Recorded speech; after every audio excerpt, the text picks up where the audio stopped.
Sure ka dyan, ha? Okay. Doc? Aray! Parang gusto ko na lang mapunta sa emergency room. Joke lang pala. Sinong sa'yo? Okay. Maaari mong notificate ng iyong mga mata, Doc. Mahal kong pulis, maaari mo nang buksan ng inyong mga mata at... Ay, wow. Okay. Sino ang gusto mong imbestigahan? Sige, pumikit ka na lang ulit. Mga kababayan, maaari niyo na ulit buksan ang inyong mga mata sapagkat sumapit na ang umaga. Alam ko na kung sino yung mafia. Hindi ko talaga ako yung nauna. May naramdaman ako mata sa akin eh. Baka yung mafia pa mamatay kapag tinarget ka. Okay. Sumapit na ang alas 10 ng gabi dito sa Conyo, capital of the Philippines, BGC.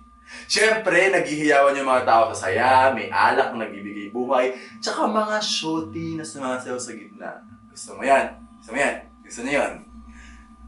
Enter college student Bobby na hindi alam na aangat na ang kanyang kaluluwa. Ganda ng ngiti natin, Aris ah. Good girl yan. Ganyan yung ngiti ng mga may nalalaman eh. Alam mo, masyado ka lang nakatingin sa akin. Nagagandahan ka siguro. Feel ko naman. Parang... Uy! Mamaya na. Papunta na sa exciting party. Tuloy mo na ngayong BGC party, Seth. So yun na nga, habang nasa dance floor si Bobby, bigla ito natumba. Ano kung bakit?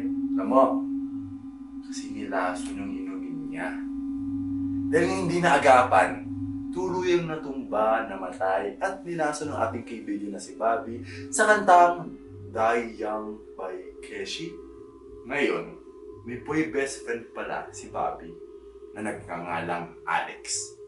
Isang criminology student. Siyempre, nagalit si Alex sa nangyari.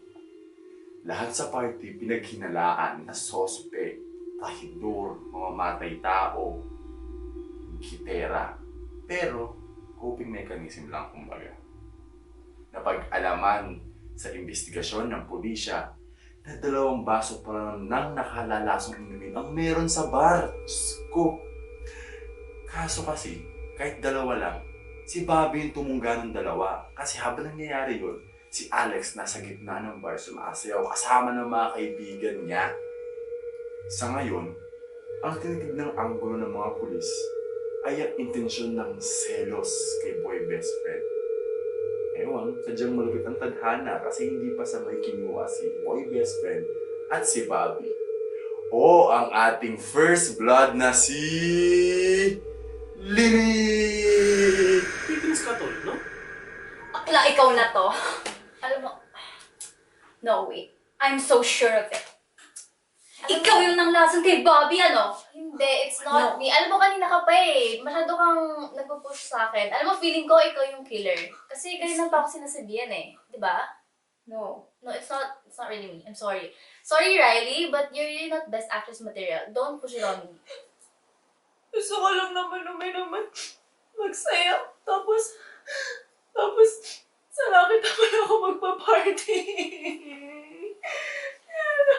Okay lang yan. Pag-iganti ka ng boy best friend mo. Oh, Lily, hindi ka na kasama sa laro, evicted ka na ha. Alam mo bakit? Kasi multo ka na lang. Ganun ba yun? Final answer na yan? Hindi ko na pwedeng multahin yung mafia. Hindi, okay lang, sige. Ganun naman eh. GCR mo na ako. Okay pa.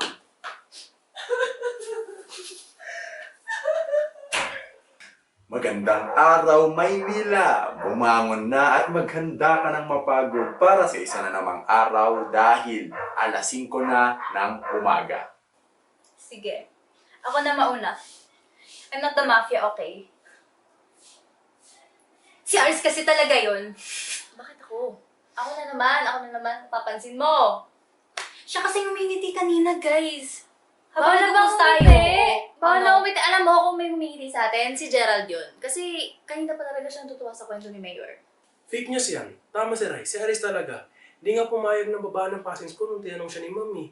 Yan tuloy, maraming bagsak. Hoy, ikaw, alam mo, masyado ka namuungkat ng past. Ako, gagawin ko naman lahat. Basta, may benefit for me. Tsaka ikaw, alam mo, masyado ka talaga nagmamalinis eh, no? Kasi, di ba, alam mo, hindi kita nakita kahapon. Ano? Yung mga candy wrappers mo, yung mga dumi-dumi mo, nilagay mo sa bag ng Christian kahapon. Huwag ka masyado nagmamalinis. Anong ebidensya mo?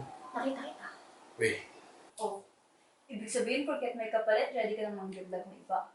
Wala akong sinasabi ah. Sabi sa'yo eh, mafia material ka talaga, te. tama ka dyan, Maria. Wait ka dyan. Thank you. Huwag mo na... Wag mo. Nice days, dalawa! Ano? Talaga, ito talaga si perfectionist. Nangatak ng ibang tao pababa. Basta ako sinasabi ko sa inyong dalawa, sa inyong lahat, actually, that it's not me. Okay? Kapag ako pinili nyo at tatal tayo, naku, wala na. Sinong gagawa? Di mo sure, te. Remember, wala ka na talagang takas kapag lahat ng evidences nakatulong na sa'yo. Alam mo, feel ko kaya ka lang ganyan kasi kinakampihan ka ni... Oh, ano mo? Sorry. Mafia talaga to. Di ba? Oh, ikaw Jason, kaya ka papanig? May dalawa na kay Aris, may isa naman na kay Gerald. Feel ko kasi posibleng si Aris eh. Jay, sinasabi ko nga sa'yo, huwag mo maniwala sa mga sinasabi ni Alice palagi. Ito talaga si perfectionist eh, nangatak ng tao pababa. Magpapaling lang. Basta Jay, ako kilala mo ko. You know me, it's really not me. Alam mo, galawan ko eh, di ba? Tsaka, alam mo ano si Gerald? Kaya siya ganyan, na pressure ko yung lalo matanggal ako. Pressure? Jay, naalala mo ba kung sino nagpapag-guilty sa'yo? Ano? Aray! Dami sinasabi. Si